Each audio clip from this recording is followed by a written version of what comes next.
بەندە ناوم ئەبوبەکر کوڕی مەلا ڕەسوڵ حاجی محەممەد خەلکی گوندی کانیبیم لە منطقەی کۆیە قەزای کۆیە کە سەر بە هەولێرە. بەندە نازناوەکەم ئەبوبەکر سەدیقیە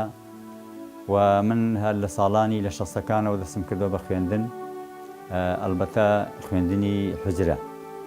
ئەوە جار لە سەرەتا لە خزمەت باوکممان خوێندومە هەندێک لە قورئان، پاشان هاتوومەتە کۆیە، لەوێژ ماوەیەکی زۆر قورئانم خوێندووە، ئەنجا چوومە مەعهەدی ئیسلامی، پاشان بەهۆی ئاڵۆزی وەزعێکی ناخۆشەوە چووم بە خوێندنەکان لە منطقەی بیتوێن و لە منطقەی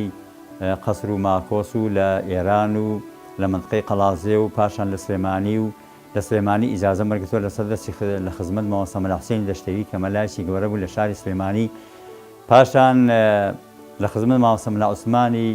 ڕەحمەتی ڕابەری بزوتنەوەی ئیسلامی خۆمان لە خزمەت ئەویشە ئیجازەیەکی ترم وەرگرتووە کە خوێنەکان لە خزمەت ئەو داخوێندووە. ئەوە خوێنی حوجرە. خوێندنی ئەکادیمیش من لە ثانەویەی دەراسات ئیسلامی لە هەڵەبجە ئیمتیحانم داوە دەرچووم، پاشان تەقدیم کردووە بە کالۆرسەکەم لە سووریا خوێندووە لە شاری دمەشق لە کولی ئەدعوە ئیسلامیە جامیعەی تەرابلس، و پاشان خوێندنی ماستەرەکەشم لە سوودان، ماستەرێکم لە سوودان خوێندووە بە ناوی منهەجی داعی لە ئیقلیمی کوردستان، ئەویش کە دوایی بە تەفسیل باسیەکەین، و ماستەرێکی تریشم خوێندووە لەسەر سڵح و ئیقرار لە کتێبی ئەلوضوحی مامۆستا مەلا ئەبوبەکری موسەلیم ڕەحمەتی خوای لێ بێ، و ئێستاش تقریبەن ساڵ و نیوەکە تەقدیمی کردووە لە سوودان لە جامیعەی سەنار بۆ خوێندنی دکتۆرا. ئێستا خەریکی نووسینەوەی ئوتروحەی دکتۆرام بە پشتیوانی خۆی پەروەردگار بە ساڵێکی تر تەواو دەبێ هەموو شتەکانی. دیارە جیاواسی لە نێوان مامۆستایانی ئێستا و مامۆستایانی قەدیم ئەوەیە. مامۆستایانی قەدیم وەکو عەرزم کردی چەند کتێبێکیان دەست کەوتبوو، لەو کتێبانەدا بەڕاستی هەوڵێ نەدا زیاتر یعنی شت بنووسن و قەڵەمیان بەکار خست بوو، ئەو عیلمەی کە وەریان گرتبوو لە مامۆستا گەورەکان دایان خستە سەر کاغەز. ئەمە یعنی خەزینەیەکی گەورە لەم دەستخەتانە پیا ببوو، ئەوە ئاشکرایە. هەتا لە وڵاتی خۆماندا تقریبان ساڵی هەفتاکان بوو حکوومەتی عێراقی متحەفی بڵێن حکوومەت کتێبخانەی حکوومەتی عێراقی لە بەغدا خەڵکی جاردا ئەو هەموو کتێبە نووسراوانەی کەەوە مامۆستا گەورەکانی نووسیبیانەوە هەمیان پەرکەش کرد و ڕانکێشا بۆ بەغدا. جا مامۆستایانی قەدیم لەبەر ئەوەکەوە کتێب کەم بوو، ینی کتێبخانە کەمی تێدا بوو، بە حەقەت زیاتر ئەوە هانی دەدان شعریان دەوت و شعرەکان دەنووسیەوە و بەرهەم و خوێندن و ئەو عیلمەی کە وەریان گرتبوو ئیسفادەیان لێ دەکرد و دایان خستە سەر کاغەز و بۆی کە خەڵک ئیسفادەی لێ بکە. زیاتر ئەوە خاڵێک بوو. خاڵێکی تر مامۆستایانی قەدیم بەڕاستی ئیخلاسی زیاتریان هەبوو، دینداری بە قووەتریان هەبوو و هەوڵیان زیاتر دەدا، داوا بانگەوازی باشتریان نەکرد، شتی زیاتریان نەکرد. ئێستا من ناڵم وانییە، بەڵام بەداخەوە مامۆستایانی ئێستا بەهۆی ئەوەی ئەو هەموو کتێبە هەیە، ئێستا مەسەڵەن بۆ نمونە زۆر مامۆستای خۆمان پرسیاری لێ یەکەم ئەڵێ مامۆستا بۆ نانووسیەوە؟ ئەڵێ کوڕە بابە کتێب زۆرە. ئاخر ناکە کتێب زۆرە، بەڵام تۆ زۆرتری کە شت بنووسەوە بەرهەمی خۆت، یانی ئەو عیلمەی کە هاتە با ئێستا بۆ زۆر بەداخەوە پیاوێکی وەکو مامۆستا محەممەد بەرزنجی بە سەدان مەسەلە مامۆستای ترمان وفاتیان کردو، هیچیان لە پاش خۆیان بەجێ نەماوە، هێنی شتێکی وانییە ئەو هەموو عیلمەشیان هەبووە ینی بەحەقەت. جا بۆیە مامۆستای ئێستا زیاتر ئێعتیماد دەکەن سەر هەموو کتێبێک کە هەیە، و ئەمە یەک. دوو، بەڕاستی مامۆستای هەڵکەوتووی زۆر شارەزا بلیمەتیشمان ئێستا نییە. ئێستا زیاتر مامۆستای ئێستا دەبێتە داعی، تەمەن داعی لەگەڵ عالما فەرقی زۆرە. من وەکو خۆم ژیانی خۆم ئەوە لە خوێندنە ئەوەندەی کە خوێندوومە خوێندنی حوجرە و خوێندنی ئەکادیمی ئەلحەمدولیلا کە تەواوم کردووە لە خلالی چەندەها ساڵە. زەحمەتێکی زۆرم کێشاوە هەتاوەکو ئەلحەمدولیلا ئەو خوێندنە بەدەستێناوە، هەتاوەکو بە زۆر ژیانێکی کولەمەرگی و ناڕەحەتی و برسەتی و بێپێڵاوی وەزعێکی ناخۆش و نالەبار و ئەم شار و ئەو شار و ئەم شاخ و وڵاتان. پاشان بووم بە مەلە لە مەنتیقەی سوورداش، لەوێ دەستم کردووە بە مەلایەتی، لە دێ سابراوە لە دێ کژە مەلایەتیم کردووە، لە دێ تەپارەش مەلایەتیم کردووە، پاشان چوون بۆ دێی گۆفتەپە. ئیتر لەم دیهاتانە من مەلایەتیم کردووە تقریبەن لە خلالی ئەوە 7 ساڵە بێ. 7 ساڵ من بۆ شێوازە مەلایەتیم کردووە بەڕاستی لە مەلاتەکەمدا کە مەلاتیم کردووە الحەمدولله لاو بانگەوازێکی زۆرم کردووە لەگەڵ هەموو خەڵکا تێکەڵاو بوو، یعنی خۆم بە یەکێک لە ئەندامی ئەو دێ زانیوە کە مەلایەتیم کردووە. بەڕاستی یعنی بە شێوازێک مەلایەتیم کردووە، لە هەموو شوێنەکان دەرسم هەبووە، تەدریسم هەبووە، هامشەی خەڵکم هەبووە، بانگەوازم کردووە، دەرسی تایبەتیم هەبووە، پاشان وتاری جمعە و سپاس بۆخوا زۆر بە سەرکەوتوی مەلایەتیم کردووە. وە لە هەڵەبجەش لە مزگەوتی ئیمام مالیک بە هەمان شێوە مەلایەتیم کردووە. ئێستا لە سلێمانی لە مزگەوتی هاوکاری ئیمامم ئیمانەکەش ئیمام خەتیبە. چەندە میلەت پێویستی بە زانست و زانیاریە، بە هەمان شێوەیە پێویستی بە زانا و خوێندەوار و ئینسانی مثەقەف و ڕۆشنبیرە. زانست و زانیاری و ئینسانی مثەقەف و ڕۆشنبیر و عالم و عالمی گەورە و مفتی مەلای گەورە مدەڕیس ئەمە بەڕاستی پێویستی بە کتێبە. ئەگەر کتێب نەبێ بەڕاستی ئەو شتانە یعنی هیچ ناتوانانی نەفتوا بدەی، ناتوانی نە سەقافە و ڕۆشنبیری بەڵاو بێتەوە و خەڵک پێناگا، خەڵک تێناگا. ئەو کاتە بۆیە ئیمامی شافعی قسەیەکی جوانی هەیە، هەموو جارە دەفەرمێت دەیفەرموو ڕووی دەکرد لە تەلەبەکانی ئەسحابەکە یا ڕەفیقەکانی، دەیفەرموو ئاگادار بن ئەم خوێندنەی ئێمە ئەم نووسینە ئەم ئیلمە دەیفەرموو چۆن پشتر لە دەست ئینسان ڕادەکە، ئەم خوێندنەش ئەوە ڕادەکە. لەبەرەوە دەیفەرموو ئێوە فەجعەلوا الکوتوبە لەهو حوماتەن والأقلام عليه رعاة. دەیفەرموو کتێبەکان ئەو کتێبانە بیکەن بە پارێزەر بۆ ئەو نووسینە، بۆ ئەو خوێنەی کە دەیخوێنن، و قەڵەمەکانیش پێنووسەکانیش بکەن بە چاودێر و با ڕاعی بەسەر ئەو نووسینەوە. ئەوە بەڕاستی کتێب زۆر گرنگە. یعنی ئەنجا بۆیە زانایەکی ترمان هەیە ئیبن المعتەس باسی کتێبەکات، دەڵێ الكتاب والج للأبواب جريء على الحجاب ناطق لا يتكلم وبه يشخص المشتاق إذا أقعده الفراق. طبعا بكين بكردي ئەڵێ کتێب ئەوەیە هەموو دەرگاکان دەکاتەوە، دەچێتە هەموو ماڵەکانەوە و خۆی گوایە یا قسە ناکە، یعنی حەقی وەکە قسە بکە بەڵام قسە ناکە. دەفەرمێ ئەی ئینسانی ئارەزوومەند کاتێک بەهۆی کتێبەوە دەناسێتەوە، کار کاتێ هەموو کەس وازی لێ بهێنێ کە سەیرەکەی ئەم پیاوە کە ئارەزوومەندی خوێن و خوێندەواری و زانست و زانیاریە بەهۆی کتێبەوە دەناسێتەوە. جا بۆیە بەڕاستی مەسەلەی کتێب زۆر گرینگە و خەلیلی کوڕی ئەحمەد دەڵێ من هەر شتێکم ببیستە خێرا دەمنووسیەوە، هەر شتێکشم بنووسیان خێرا لەبەرمە کرد، هەر شتێکشم لەبەر بکردە زۆر سوود و سوودێکی گەورەی پێدەدا. هیچ لە زانەکان دەڵێ پیام گوت باشە تۆ ئەگەر بێتاقەت بووی، ئەگەر هاتوو کەسل لەلا نەما چیەکەی؟ وتی چۆن من لەگەڵ کەسێک دەبم، لەگەڵ کەسێکم، لەگەڵ ئەو ئاوەدانی و ئونس و ئولفەت و مەوەدەت و خۆشەویستیم کە کتێبە کە نمونەی نییە لە هیچ شوێنێکە لە دنیادا. یەکێ لە زانەکان ئەڵێ پێیان گوت ئەو کتێبانێک کاتۆ پێویستت پێی نییە بۆ کاکە بۆ نافرۆشی. دەڵێن جا کاکە ئێستا ئەمڕۆ پێویستم پێی نییە، من سبێنێ پێویستم پێ بێت. جا بۆیە بەڕاستی کتێب بەحەقەت لە هەموو ئەو شتانەی ڕاگەیاندنی کە دەخوێنرێتەوە لە هەمویان گەورەترن، لە وەسیلەیەکە کە یعنی کەرەسەیەکە لە هەمویان مهمترە. پاشان کتێب ئینسان دەتوانێت معلوماتێکی زۆری لێوەربگرێ زۆر بە ئاسانی، و هەروەها ئەوەندەی کە کتێب بەڵاوە و بەڵاوی کردەوە بەڵاو دەبێتەوە شتێکی ئەوها بەڵاو نابێتەوە. جا بۆی بەڕاستی کتێب زۆر گرینگە، ئینسان سوودی گەورە لە کتێبا بینێ، بە تایبەتی ئینسانی خوێندەوار، ئینسانی ڕۆشنبیر، ئینسانی زانا، ئینسانی مفتی، ئینسانی قازی، حاکم، پارێزەرەکان، هەموو خەڵک ئیلا مەگەر خوا نەخواسە کابرا نەخوێندەوار بێت. ئەگەر ئەوەی نەخوێندەوار بێت دیارەوە ئەو کاتە ئەوە شتێکی ترە. بەڵام هەر نەخوێندەوارەکەش پێویستی بە زانست و زانیاری کتێبە، لەبەرەوە هەبوونی کتێب لە ماڵە بە تایبەتی زۆر شتێکی مهمە. جا باسی ئەوە بکەین ئایا هەموو کتێب ئینسان دەبێ هەیبێ؟ یعنی ئەوە پێویستە کە ئینسان هەموو کتێبێکی هەبێ؟ بۆیە دەڵێن زانان دەفەرمونون لە ماڵە دەبێ مەکتەبەیەکە بێ، ئەو مەکتەبە کە تۆ هەڵی دەبژێری. ئەم مەکتەبەی چی تێدا بێ باشە؟ یەکەم قورئانی پیرۆز و تەفسیرەکان علومی قورئان، بۆی کە تۆ لە قورئانەکە شارەزای. پاشان ئەوەی کە ضەروریە سوننە، فەرمودەی پێغەمبەری خوا سەڵەم بە هەموو شەرح و شروح و ئەو شتانەی کەوا ڕاوەی فەرمودەکان دەکا تحقیقات لێکۆڵینەوە کام فەرمودە بە قووەتە کامیان بێهێزە و ئیسفادەی ئینسان لە چی بکە چۆن ئیسفادەی لێ بکەیت. لە دووە ئەمە ئەمجا دەمێنێت سەر کتێبی سیرە و تاریخ و مێژوو چکە بەڕاستی هەموو ئینسانێک پێویستە کە تۆ ئاگەر لە ڕابردووی خۆت بێ بۆی کە بۆ داهاتوو ئیسفادەی لێ بکەیت. و ئەنجا سیرە مەسەلا سیرەی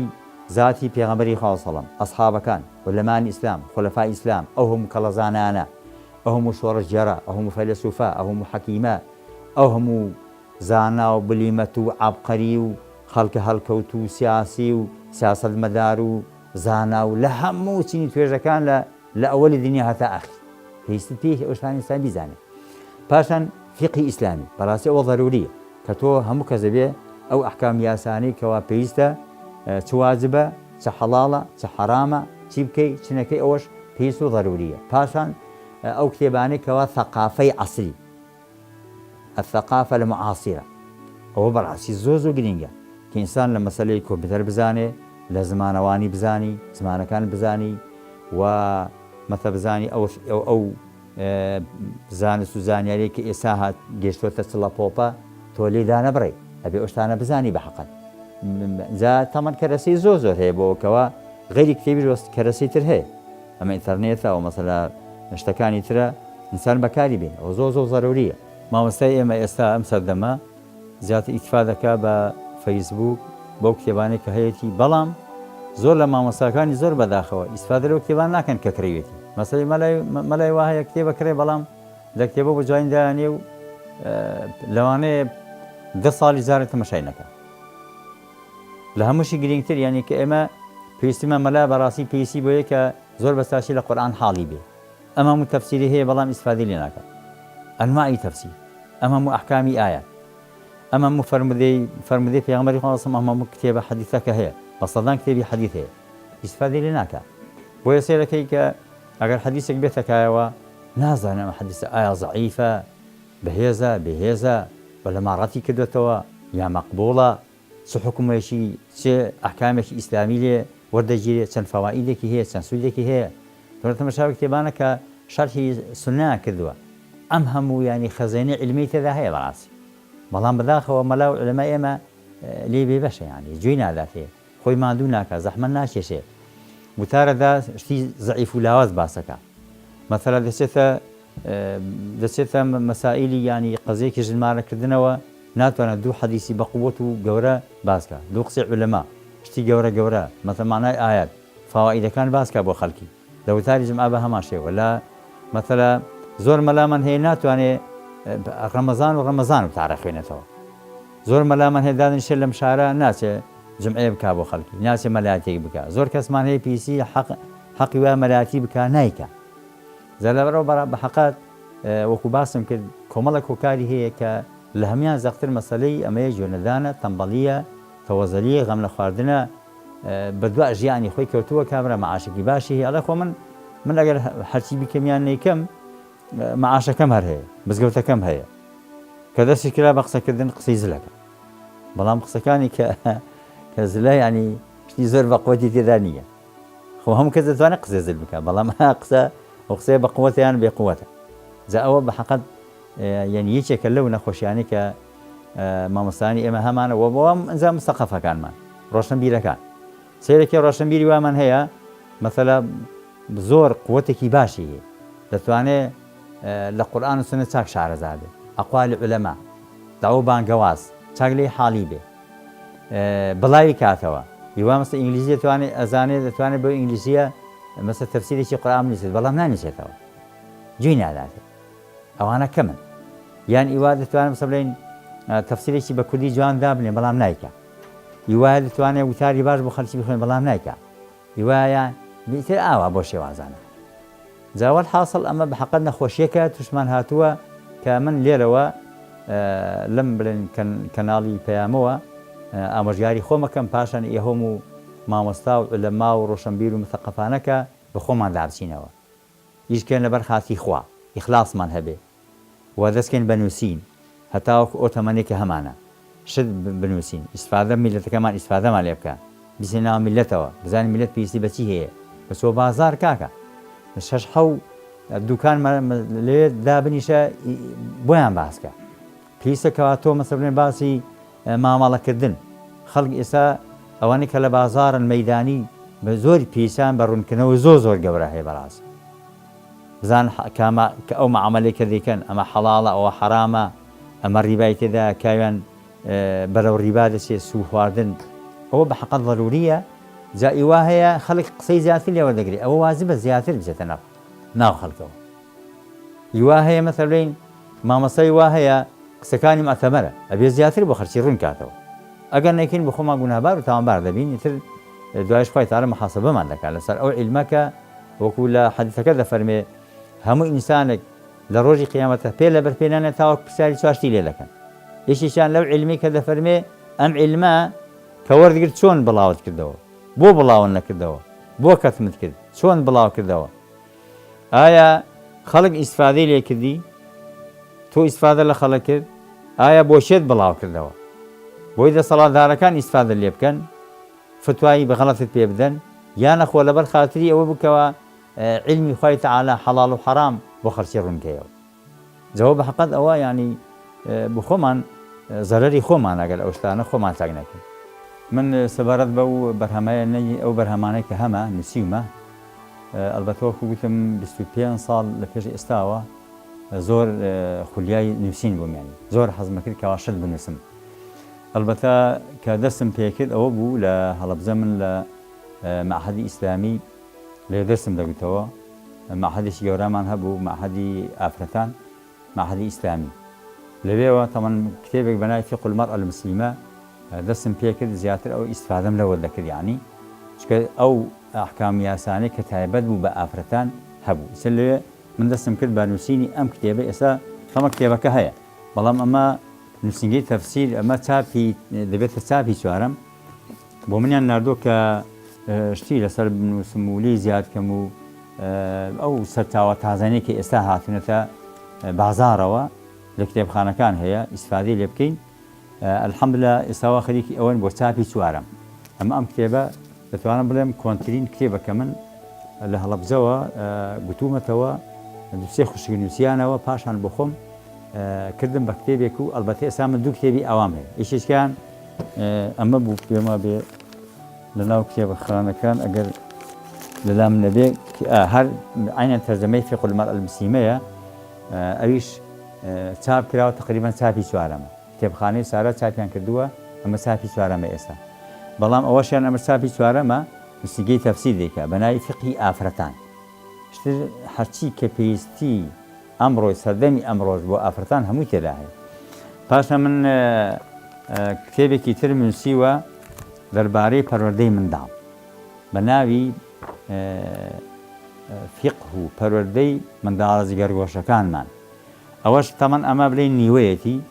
بە هەمان شێوە ئەمە چاپی دووەمە بە تەمان چاپی کەینەوە بۆیان هێناوم کە شتی لێ زیاد کەم و بینوسینەوە و ئەم سەفەرە چاپ کرێتەوە کەەوە تەمان کاتی خۆی چاپ کرا کە حاجیکاوە پێنجێنی چاپی کرد بەڵاو بەوە بەس ئێستا نەماوە لەمێژە نەماوە پیسمان پێیەتی داوایان لێ کردووم بەشی بانگەواز کە ئیشەڵا چاپی کێنەوە ئیسفادەی دەکەن ئەمەش کتێبێکی ترمە کە هەر لەوانەیە بۆ هەڵگرانی قورئان ئەمەوە من لە خلالی ئەمەیکەوە خۆم دەستم کرد بە قورئان لەبەرکردن زۆر گەڕام و سوڕام لەناو کتێبەکانە لەناو مەکتەبەکانە کۆمەڵشتم کۆ کردەوە جا ئەمە بۆ هەڵگرانی قورئان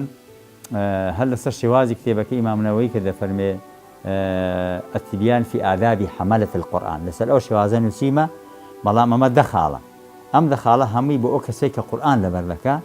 شتی چاکی تێدا هەیە خاڵی دەیەمیشی ئەوەیە کە چۆن ئینسان ذاکری بە قووەتە بێت چۆن متوانیت قورئان لەبەرکەی فەرمودە لەبەرکەی چۆن ذاکرێت بە قووەتە بێت بە جیاوگۆڕ و هینی ئاشابی کوردەواری ئەوەشم بە هەمان شێوەیە ئەمەش کتێبێکی ترە هەر بە هەمان شێوە ئادابی ئیسلامی ئەمەش تەمان ئەمە کتێبێکە سێ باشە ئەویش بە هەمان شێوە بۆ گەنج و تازە پێگەشتۆکان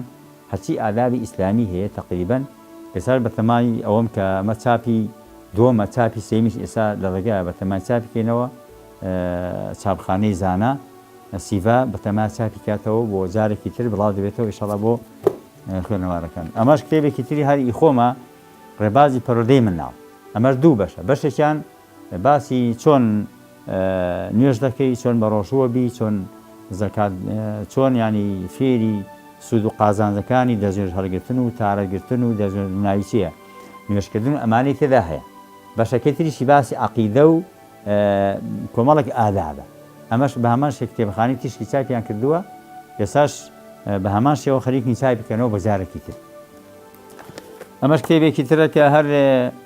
کاتێک بوو زۆر بە ضەرور زانی بەرایەتی ڕاستەقین دڵسۆزی دین و ژینە ئەمەش کتێب بوو کە بڵاومان کردەوە مەکتەبی زانایان چاپیان کرد ئەلحەمدولیلا سوودێکی باشی هەبوو خەڵکی خوێندیەوە و ئەمەش کتێبێکی تری خۆمە کە بەناوی بەهەشت دۆزەخەکەش دیارە ئەویشم هەر عینە چاپ ئەمە هەردوو نووسینی شێخ محەممەد متەوەلی شەعراییە کتێبخانەی سارا پێیاندام منیش هەردووکیان بەهەشتەکە و دۆزەخەکەش نازانم ئێستا بۆ لێرە نەماوە لەناو کتێبەکانە دیارە نەفەرێک ببێتی نووسیمەتەوە من تەرجەمەم کردو ئەوانی چاپیان کردێتەوە ئەمە تقریبان ئەمیش بە هەمان شێوە بۆ چاپی چوارەم و ئەمانە دەڕوات ئەم کتێبانش ئەمانش کۆمەڵێک دەستخەت و نووسینی خۆ من کە نووسیمەتەوە بەڵام تا ئێستا چاپ نەکراوە هەتا ئێستا چاپ نەکراون کتابی ڕێبازی پەرۆدەی منداڵ وەکو باسم کرد ئەو بەشەکەی تری ئەوە چاپ نەبووە ئەمیشیان کتێبێکی باسی علوم القورئانە ئەمەیان ئەمەش کتێبێکی ترە تەرجەمەی کتێبی ئیعلام الئەنام لەسەر کتێبی بلوغ المەرامە کەمە لە سووریا نووسیمەتەوە ئەمەش کتێبێکی زۆر چاکە بەڵام هەتا ئێستا چاپ نەکراوە بە هەمان شێوە کتێبێکی تریشم هەر نووسیوە کە ئەمە نووسینی یەکەمی فیقی ئافەتانە باسی ژنهێنان کە وەکتومە تەرجەمەکە کە عینە بە هەمان شێوە ئەویش کە کاتی خۆی بڵێن دەستمان کرد بە چاپکردنی ئەمەش پوختەی پەرۆدە و فیقی منداڵە جگەرگۆشەکانە کە وتم ئەوە سا خەریکین بە چاپی دەگەینینەوە ئینشاءالله وانجا پاشا من وەکو گوتم دوو ریسالەی ماستەر بخوێندو یەکێکیان ئەمە کە تەمان کۆنترە باب الفتوح لتحقيق كتاب الوضوح شرح محرر إمام رافعي بلام ما وصل ملا أبو بكر مصنف كداينا أو كتاب وضوحة كبحقت أما كتابك لتوانم كلنا وكيل نسلا ونيسكي بيستو بيز نفر ماستر يعني لسر وقتوا مني بهمان شيوا ماستركم لسر وقت بلام لسر كتاب صلح وإقرار جاء أما لم رسالة من ده ئەمە لە جامیعەیەکی بەریتانی سان کە لێ منتز لەوێ نووسیمان تقریبان بە 2 ساڵ هەتا خوێنمان و نووسیمانەوە لە کەرکووک بوو زەحمەتێکی زۆرم لەگەڵ بینیوە لە کتێبە گەورەکانە سکەمە تحقیقاتە لەو کتێبە گەورە توحفە و نیهایە و ئەو کتێبە گەورانە ئەنوار و ئەمانە من تەمان هێنامە شتی چاکم لە تێدا نووسیوەتەوە و کۆم کردوێتەوە بە ژیانی مامۆستا ئەبوبەکری مصەنیف بە هەمان شێوە ژیانەکەی تێدایە و کتێبەکەش کە بە تایبەتی سڵحەکە شتی زۆر چاک و بەقووەت و بەهێزمی تێدا نووسی و ئیشەڵا ئەگەر چاپکرا کە جەماعەتێک بە تەمان مامۆستا مەلا عەبدوڵڵای چوارتایی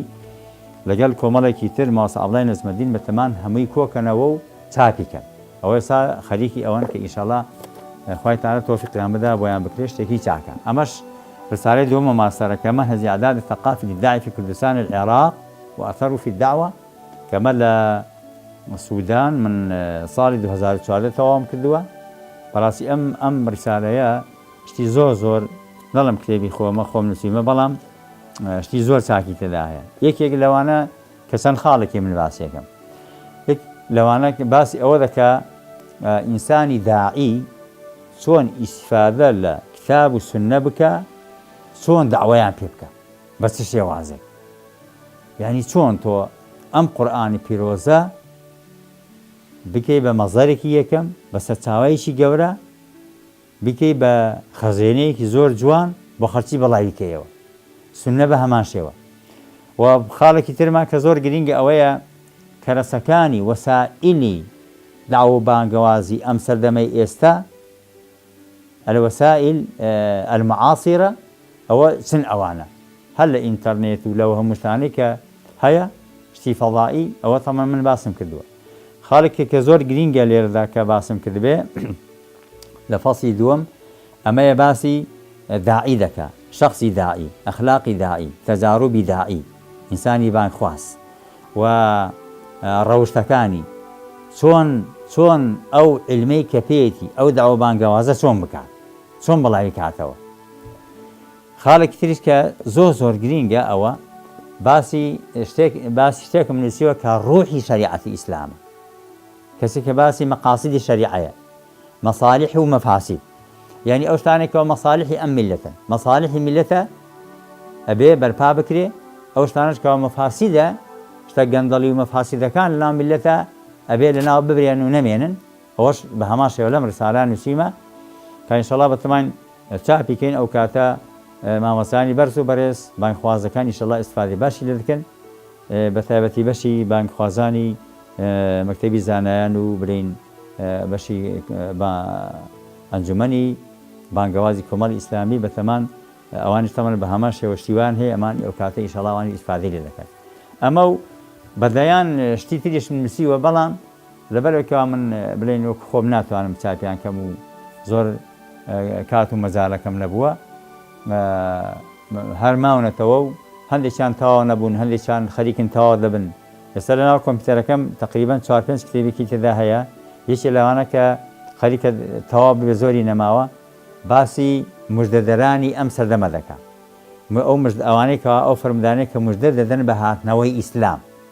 بە گەڕانەوەی ئیسلام، بە بەهێزبوونەوەی ئیسلام، باسی ئەوە دەکات چۆن ئیسلام جاری دێتەکایەوە. ئەو فەرمودانەم هەموو کۆ کردوەوە، باسم کردووە. هیچکە لەوانە کتێبێکی عەقیدەیە، زەمن وام نووسیوە، عەرەبەکەی کورتەیەک لە عەرەبەکەم نووسیوە، پاشان ئەنجا تەفسیلاتم پێداوە کردومە بە کوردی، شتی بە قووەت و بەهێزم هێناوی کتێبە بە قووەتەکان، کتێبی عەقیدەی زۆر بەهێز وە قسەی زانە گەورەکان، ئەوانم هەموو هێناوە وها کە دانی بەو شێواز و ئینشەڵڵا هەتاوەکو تەمەنیش باقی بێ بە پشتیوانی خوای پەروەردگار. من زۆر خولیای نووسیرم، زۆر حەزەکەم کەواشت بنووسم،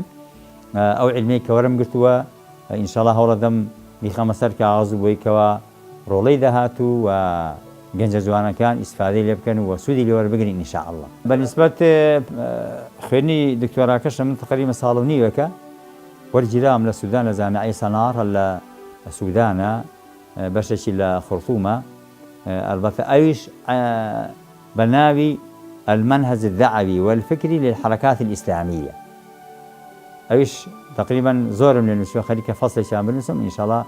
بە ساڵێک ئەویش تەواو دەبێت و ئینشاءالله کۆتایی دێ عمر باقی بێت. من ئامۆژگاریم ئەوەیە کە بەلایانی خۆمان بەلایان و خوشکان زۆر بە شێوازێکی قوڵ و بە قووەت و بەهێز بسن ناوێەوە. ئەنجا پاشە ئەوانێکەوە لە حەقی داوە بانگەوازی ئیش دەکەن، ئەبێ زۆرشتی بە قووەت، زۆرشتی بەهێز، سەرچاوی گەورە قسەی زانایان، داعیە گەورەکان، مامۆستا گەورەکان و دوور بن لە شتی ئیختیلافات و لە شتی ناکۆکی و قسە گوتن بەم و قسە گوتن بۆ ئەوە نا، زیاتر ئیخلاص لەبەر خاتی خوا ئێمە هەوڵ بدەین ئەم دینە بڵاو بکەینەوە و عیلمێکی گەورە بەدەست بێنین، کاتی خۆمان بە فێڕۆ نەدەین و بەڕاستی ئەبێ ئەم کات و ژیان و حەیاتەی کە هەمانە ئەم فرسەتە بیقۆزینەوە.